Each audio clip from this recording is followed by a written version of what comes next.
Aabot sa mahigit 78,000 katao ang apektado ngayon ng matinding pagbaha sa Maguindanao del Sur dahil sa walang tigil na pag-ulan mula pa noong Mayo 14. Base yan sa ulat ng National Disaster Risk Reduction and Management Council o NDRRMC nitong Mayo 17. Batay sa ulat, apektado ang 77 barangay sa mga bayan ng Ampatuan, Dato Abdullah Sangki, Dato Saudi Ampatuan, Sharif Agwak at Sharif Saidona Mustafa.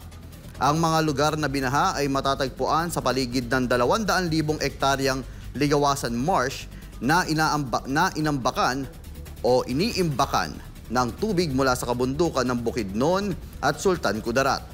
Ayon sa mga opisyal, ang paulit-ulit na pagbaha ay dulot ng sobrang lata o silt sa marsh at mga ilog na konektado rito na nagiging sanhi ng pag-apaw ng tubig tuwing bumabagsak ang malakas na ulan.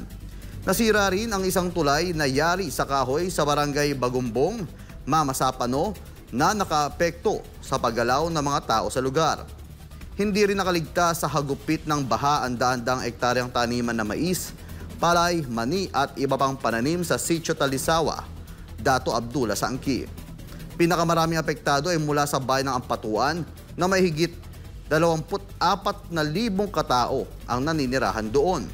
Sa kasalukuyan, iniimbestigahan pa ng NDRRMC ang napaulat na may 3 bahay na nasira sa isang landslide sa lugar. Patuloy rin ang beripikasyon sa halaga ng pinsala sa infrastruktura at agrikultura sa mga nasalantang bayan. Samantala, nagsagawa naman ang Office of Civil Defense at PORM, katuwang ang mga militar, ng isang aerial survey upang masuri ang lawak ng pinsala sa mga apektadong lugar.